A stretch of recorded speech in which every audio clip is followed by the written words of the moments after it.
c'est Aurélia, bienvenue sur ma chaîne. Alors on se retrouve aujourd'hui avec Erin, voilà, pour faire le bilan de mes lectures du mois de janvier. Tu peux aller chercher, j'ai oublié Gizmo. Ok. Merci mon chat. Je vais éternuer 2 secondes. Voilà, désolée, j'avais envie d'éternuer. Donc, du coup, on va faire un petit top. Donc, j'ai lu 9 romans et un manga. Donc, c'est moi qui l'ai fait. Oui. Je vous ferai pas. Non, mais mon pas, il y a l'adresse à tonton Jérémy derrière. Alors, même si c'est au Japon. Comment dire? Donc, oui, il y a un manga. Mais le manga, je vais pas le compter en fait. Enfin, je vais pas le compter. Je vais pas le mettre dans mon top en fait. Je suis plus grande que toi, maman. Puisque c'est le 12e tome de Promise Neverland. Je juge la saga entière, pas que un tome quoi. Bref, voilà. Donc, pour ce mois de janvier, j'ai lu en tout 9 livres plus un manga. Et en tout, j'ai lu 3780 pages. Ce qui est plutôt pas mal. Voilà. Je pense pas qu'au mois de février, j'aurai le temps de lire autant. Mais bon, on verra bien. Donc, j'ai eu là-dedans 2 vrais coups de cœur. Et puis ensuite, je vais vous... Alors, je le fais à la one again. Je devais le faire au fur et à mesure. Enfin, non, le faire avant. Mais comme d'habitude, je prépare.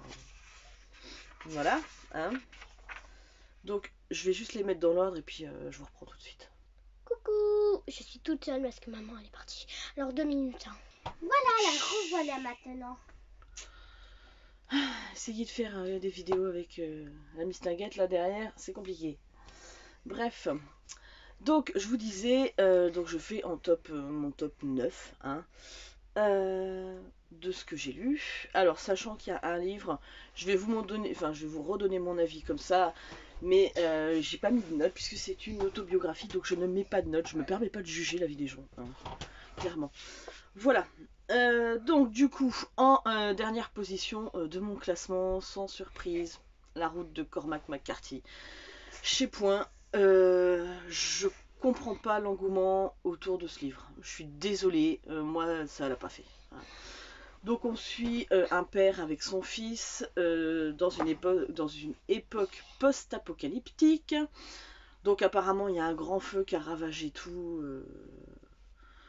dans le monde, il reste peu de survivants. Les survivants qui restent, y en a certains qui sont devenus cannibales, donc ils bouffent les autres, quoi, clairement. Donc le père et son fils essayent de s'en sortir et de survivre, hein, on va dire ça comme ça. C'est pas une vraie vie, hein. Ils survivent avec leur caddie qui pousse, ils trouvent des trucs, ils récupèrent. Ils sont toujours obligés de se cacher, enfin bref. Alors sur le fond, ça pouvait être l'idée de départ est géniale, quoi. Mais j'ai trouvé ça lent. Pourtant, il n'est pas très long. Mais t'as fini, chérie, s'il te plaît. Mais puis, il n'y a pas de chapitre, il n'y a rien. Alors, quand vous voulez vous arrêter, c'est en plein milieu du livre. Déjà, j'aime pas les livres comme ça. Je le dis clairement. Les livres, quand c'est tout d'une traite, je n'aime pas ça. Hein, parce que quand vous voulez vous arrêter, parce qu'on n'a pas le temps. Hein, des fois, la vie, elle est prenante et on n'a pas le temps de lire un livre d'une traite. Moi aussi, chérie, je t'aime. Et donc ouais, donc le postulat de départ était très sympa. Maintenant, oui, il y a des beaux moments, il y a quelques phrases qui sont très bien, mais il y avait tellement plus à faire. Voilà. Bref. Donc, si vous comprenez bien, il dégage de chez moi. Il part en boîte à livres. Voilà. Ensuite, alors. Il y en a 2 à la même position, parce que lui, il s'est tapé quand même 2,5 sur 5, hein, la route de Cormac McCarthy. Je lui ai mis la moyenne parce qu'il y avait des moments que j'ai bien aimés. Mais ça s'arrête là. Hein, voilà. Donc, j'ai eu 2 livres à 3. Hein, voilà. Donc, Murkmer de Patricia Elliott. Alors, pourquoi j'ai mis 3 On est avec... comment ça s'appelle déjà Aggie, voilà, c'est ça. Qui vit dans un village avec sa tante. Sa mère et son père sont décédés déjà il y a un bon moment. Donc elle a été quasiment élevée que par sa tante. Et on va l'appeler pour devenir la dame de compagnie de Léa, la jeune fille, enfin l'héritière du château de Murkmer. Et au final, va se révéler que il y a beaucoup plus de secrets qu'il n'y paraît. là-dedans, on parle aussi de la légende des Avias. Avia, je sais pas comment ça se dit. Et il va y avoir des conflits politiques, enfin ce genre de trucs, mais c'est pas assez développé pour moi, clairement. Alors je sais, c'est du young adulte, donc c'est moins développé, mais il m'a manqué quelques trucs, et clairement, alors, il n'y a pas de suite, enfin j'en ai pas trouvé, parce que ça aurait pu mériter une suite, clairement, largement, et donc ça aurait été très introductif au final, mais là, ouais, ça a manqué de plein de choses. voilà, d'action, De. Et puis, c'est pas assez développé. Ils sont très. Je vais appeler ça D'accord, bigot, dévot, comme vous voulez. D'accord, ici. Arrête, Erin, s'il te plaît. Oui. Merci, je parle. Alors, déjà que j'ai du mal à trouver mes mots, s'il te plaît. Désolée de cette interruption. Donc, du coup. Ouais, il y a beaucoup de l'histoire de religion. Ils ont peur des avias. Mais c'est pas assez développé. On en entend quasi pas parler. Enfin, deux bribes dans l'histoire. Ouais, ça manque de développement. C'est du young adulte, mais moi je suis restée sur ma faim. Pourtant, il y avait des très bonnes choses. Hein. Donc voilà. Donc bon, et vous voyez un signe, hein, ça a une importance dans le livre. Mais voilà.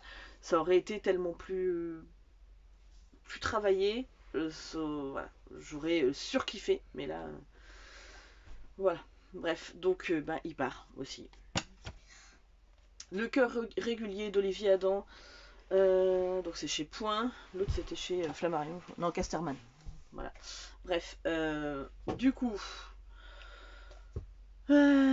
Alors, j'ai bien aimé les parties qui se passent au Japon. On est avec Sarah qui part sur les traces de son frère qui est mort hein, dans un accident de voiture. Elle est persuadée que c'est un suicide.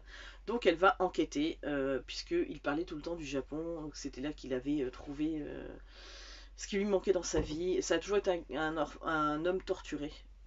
Son frère, hein, il s'appelle Nathan. Et du coup, en fait, elle part pour voir si c'est vraiment un accident ou si c'est un suicide. Enfin bref. Dans le fond, elle va se retrouver elle-même. Elle va comprendre l'histoire de son frère. Il va y avoir des parties qui se passent en France aussi. Et j'ai beaucoup aimé les parties qui se passent au Japon, tout ça. Les parties en France m'ont beaucoup moins convaincue. Et puis, il me restera pas en mémoire. Juste, ouais, parce qu'il y avait une imagerie sur le Japon et tout ça, des personnages attachants. Le reste, voilà. Donc, il s'en va aussi. Ensuite, j'ai lu.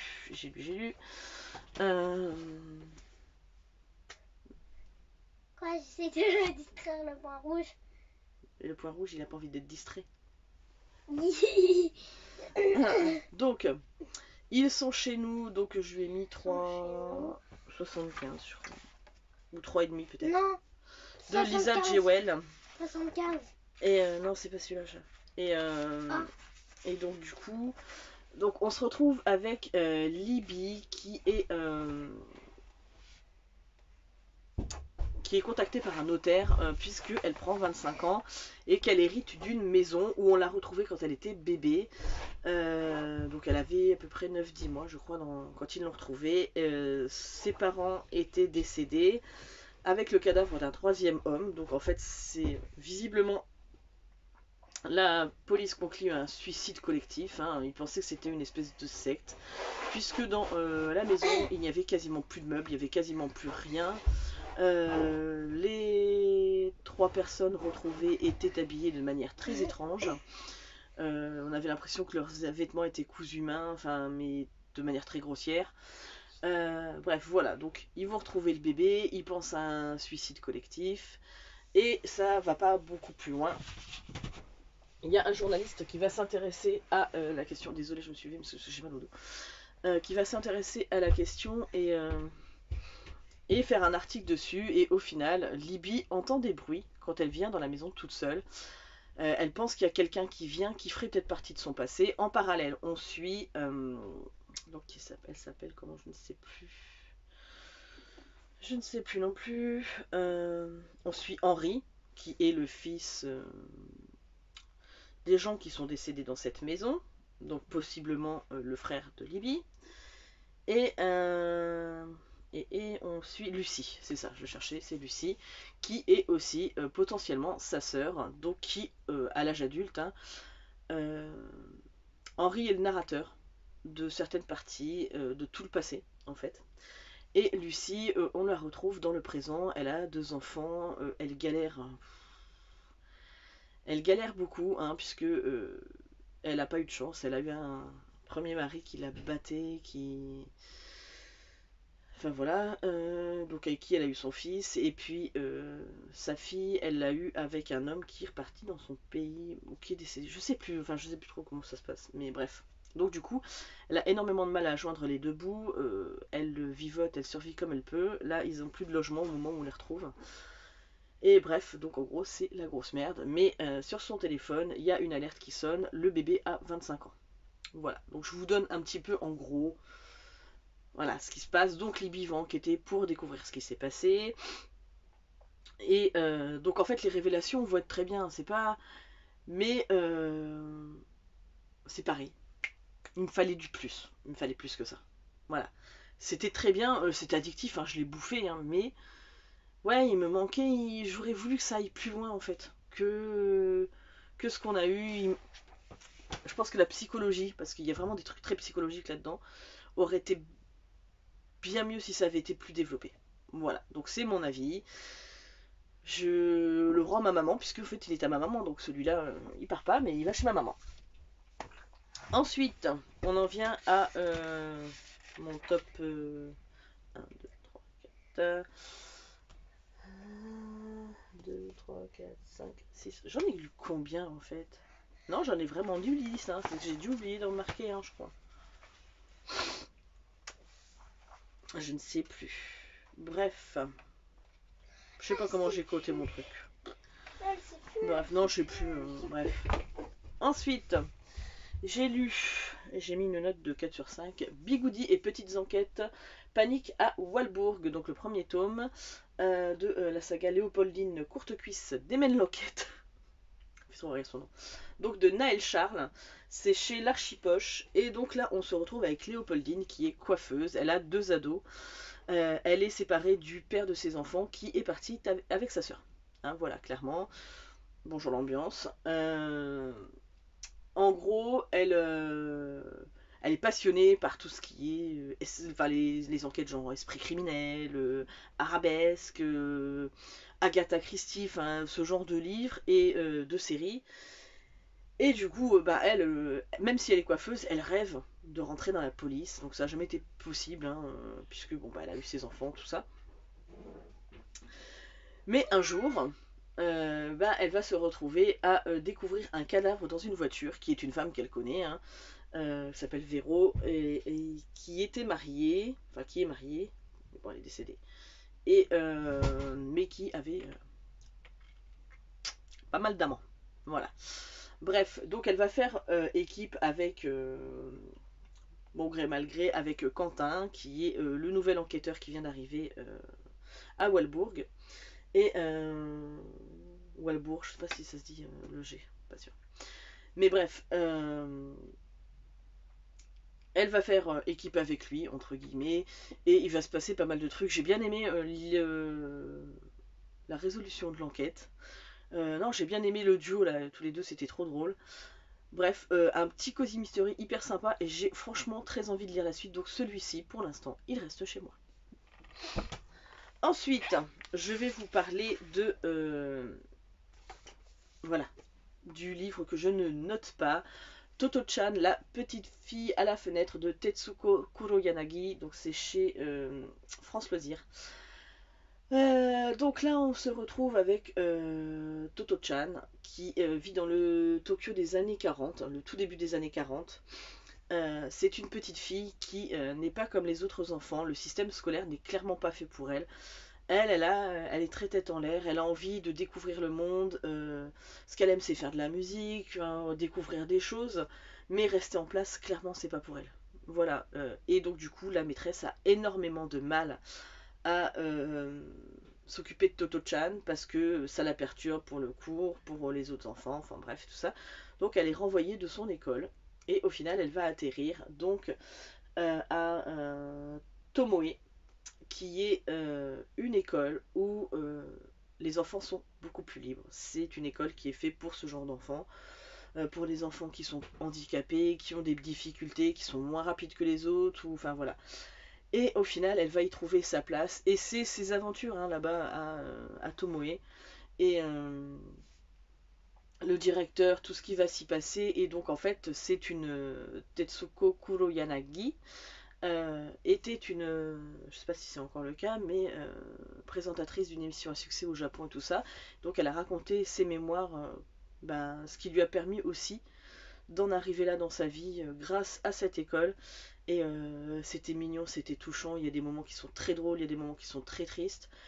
Mais j'ai adoré ce livre. Donc voilà. Mais je ne mettrai pas de notes puisque c'est un témoignage en fait. Donc, mais pas de notes au témoignage, ça se fait pas.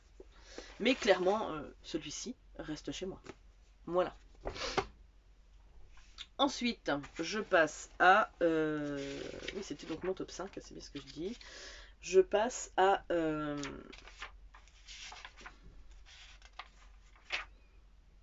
au Bureau des affaires occultes de Éric Foissier. Donc lui, je lui ai mis 4,75. Oui, parce que je joue avec des 25, 50, 75.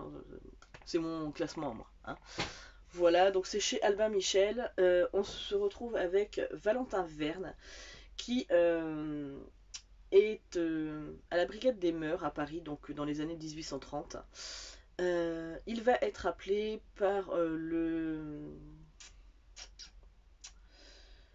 le chef de la brigade de sûreté pour intervenir sur une affaire où un homme s'est suicidé alors qu'il n'avait aucune raison de se suicider. Et donc il va lui demander d'enquêter, bref, sur ce pseudo-suicide. Et Valentin va découvrir plein de choses. En parallèle, Valentin essaye de retrouver le vicaire qui aurait fait du mal. Donc son père, à Valentin, l'a cherché une bonne partie de sa vie, l'a traqué, et maintenant c'est Valentin qui prend le relais, puisque en fait il cherche à délivrer Damien, voilà, qui est comment dire,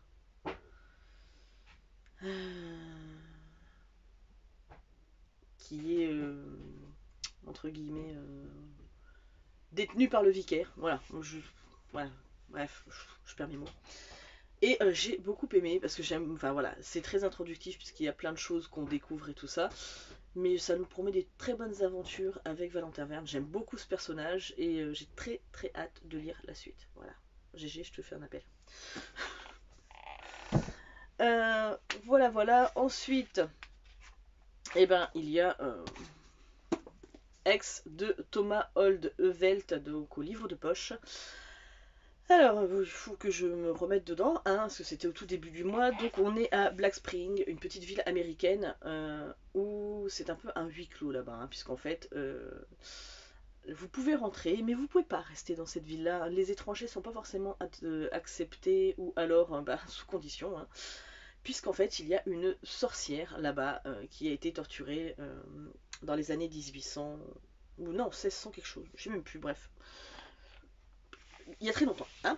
Voilà, elle a été torturée, accusée de sorcellerie, on lui a fait faire des choses horribles sur ses enfants, clairement, et donc du coup, elle a été tuée, ligotée, on lui a cousu la bouche, enfin bref, les yeux, tout ça, c'est particulièrement horrible ce qu'on lui a fait à subir à cette pauvre femme.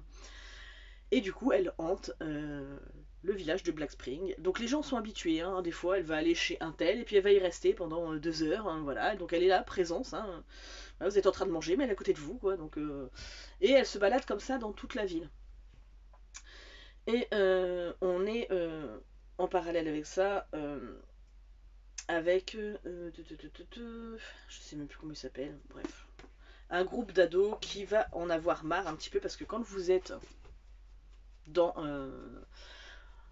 cette ville-là, en gros, vous pouvez pas vous en éloigner parce que sinon, si vous vous éloignez de la ville, vous avez envie de vous suicider, hein. Voilà. Ou de rentrer très vite, mais parce qu'il va se passer des trucs où vous allez mourir de toute façon, hein.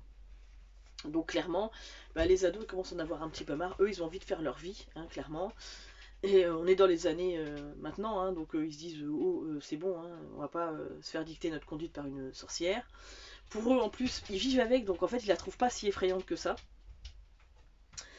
Et donc voilà, et donc ils vont un petit peu mettre les pieds dans le plat, ces jeunes ados, et il va se déclencher des événements qui vont conduire à une vraie catastrophe dans cette ville. Voilà, je vous en dis pas plus, je vous en ai même peut-être déjà trop dit, mais moi j'ai beaucoup aimé. Alors je sais que voilà, il est un petit peu... mais je l'ai complètement compris, j'ai complètement compris le personnage de la sorcière, j'ai eu beaucoup d'empathie pour ce personnage, hein, clairement, voilà, je vous le dis. Oui, elle est pas toute rose, mais... Donc franchement, ouais, pour moi c'était... Et puis ça se bouffe, mais alors... Enfin voilà, c'est hyper addictif. J'ai adoré ce bouquin. Ah, il a été à ça du coup de cœur ultime. Je pense que... voilà, mais il est passé... C'est un petit coup de cœur. Voilà. Je lui ai mis 4,95. Donc bon. Voilà, et ensuite, et je ne peux pas les départager, je vous le dis tout de suite, il y a ces deux livres. Le Château solitaire dans le miroir, donc paru chez Milan, de Tsujimura Mizuki, voilà. Et Mémoire de la forêt de Michael Brun Arnaud. Alors, je peux pas les différencier parce que clairement, ça a été des gros coups de cœur tous les deux. Voilà, je les ai encore en tête et ils me resteront en tête très longtemps. Je vous ai pas dit, mais Ex et Bureau des affaires occultes, tout ça, ça reste hein, chez moi, bien sûr. Mais déjà d'une, bon, celui-ci est très cher à mon cœur puisque tout comme Ex, il m'a été offert par ma super copine Elodie. Celui-ci, je l'ai vu, j'avais très envie de le lire, je suis retournée me l'acheter et j'ai tellement bien fait. En fait, donc on va commencer par celui-ci, du coup, puisque je l'ai en main. Donc on est avec, comment elle s'appelle, Kokoro. Kokoro, elle a quitté l'école puisque elle a subi du harcèlement, des brimades de la part de ses camarades de classe. Donc elle est paralysée, elle ne veut plus y retourner. C'est physique, elle ne sort même plus de chez elle, hein, vraiment. Donc sa mère essaye de l'envoyer dans une autre école pour son bien, hein, clairement, pour essayer de l'ouvrir à autre chose, qu'elle passe au-dessus et tout ça. Et en fait, un jour, pour qui pourquoi, son miroir va se mettre à briller, elle va le toucher et elle va se retrouver dans un château. Avec 6 autres adolescents qui ont tous des histoires compliquées. Et en fait, elle va se retrouver avec une petite fille à tête de loup, donc c'est celle qui est ici, hein, voilà, qui va leur dire si vous voulez que je réalise l'un de vos vœux, donc en fait le vœu de l'un de vous, il va falloir trouver une clé et ouvrir la chambre des souhaits. Voilà, c'est ça. J'allais dire la chambre des secrets, comme dans Harry Potter, mais non, c'est la chambre des souhaits. Et donc en fait, il y a plein de choses qui se mêlent dans ce roman, c'est-à-dire que c'est une histoire d'amitié, mais c'est une histoire sur la tolérance et sur les différences, sur ne faites pas subir ce que vous n'avez pas envie de subir. C'est très poétique, c'est très joli, c'est plein de... Arrête Whisky s'il te plaît, c'est pas possible.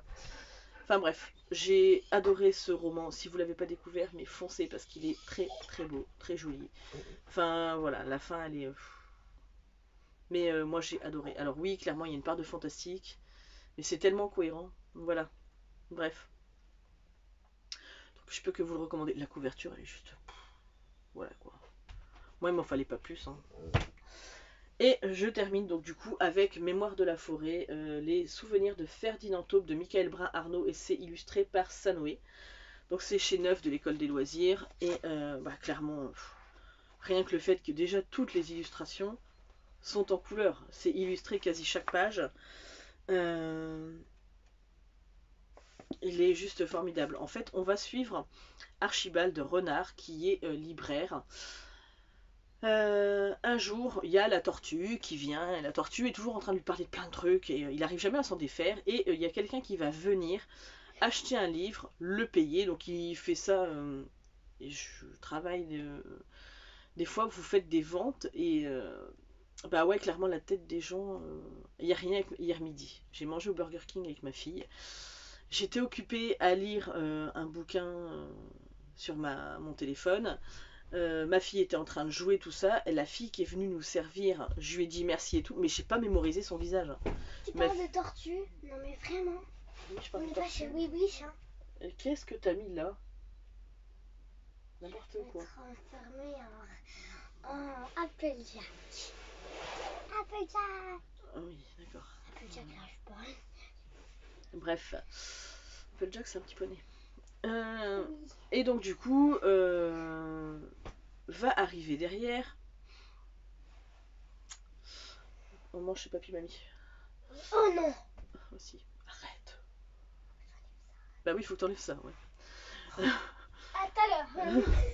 Et donc du coup, je sais même plus ce que je disais. Je suis désolée, la vidéo va être catastrophique. Vous allez détester, c'est pas possible. Oui, donc Ferdinand Taupe va venir le retrouver, enfin voir Archibald en lui disant j'ai écrit mes mémoires il y a longtemps, mais j'en ai besoin puisque je suis atteint de la maladie de l'oubli-tout. Et donc je ne me rappelle pas de ce que j'ai écrit, mais je sais qu'il faut que je retrouve Maud. Bref, il a ce nom en tête.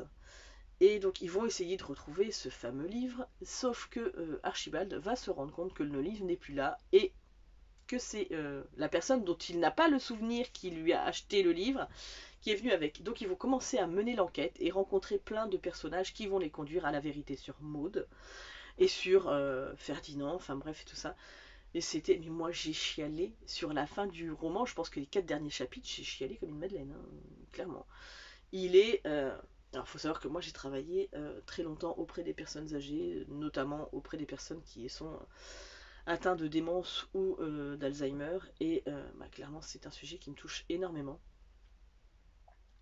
Et je trouve que traiter comme ça, pour que les enfants puissent le lire, et nous en tant qu'adultes, puisque tu n'as pas la même lecture en tant qu'adulte qu'en tant qu'enfant, et c'est un livre que tu peux relire plein de fois, clairement, j'ai très envie. Je sais qu'il paraît le deuxième, je crois que c'est au mois d'avril. Oh, mais j'ai trop envie d'avoir la suite. Et clairement, je vais me l'acheter.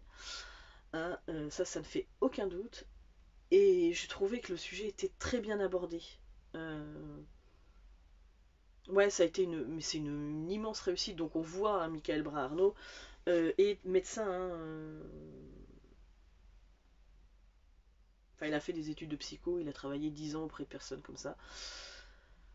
Enfin voilà, on sent toute l'humanité et toute la bienveillance et l'amour qu'il a pour ces personnes-là. Franchement, c'est ça aussi qui retransparaît dans ce livre. Les illustrations sont juste merveilleuses. Elles donnent voilà, un vrai plus à l'histoire.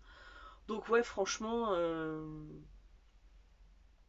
je peux que vous recommander. Franchement, là, les deux derniers, enfin non, après mon top 5, vraiment, mon top 5, quand même. Hein, voilà. Mais, mais clairement, ouais, j'ai adoré ces deux lectures-là. J'en ai encore des souvenirs, ça me restera longtemps et je sais que c'est des livres que je relirai, clairement. Voilà.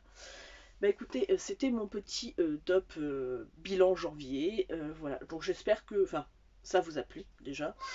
Je pense que je ferai ça tous les mois, hein, pour vous parler un petit peu de mes lectures. Ça me permet de faire le point lecture, le bilan en même temps.